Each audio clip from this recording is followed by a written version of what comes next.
Naalala niyo yung nag-viral na nagbalik daw ang Dippin' Dots dito sa Pilipinas? Eto na nga at pinuntahan na namin sa Taguig.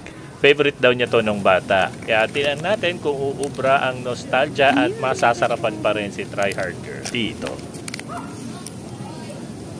Hello? Amigos. Wala pa, frozen niya eh. I mean, nag-crystallize. Ayan naman na lang to. 1 hour later.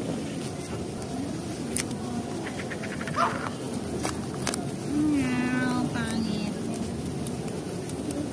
Eh, hindi naman pala magagamit yung kutsara sa sobrang tigas eh. Pero sige, titikman pa rin. Ito sobra. Not dots in Dippin' blocks pala yan.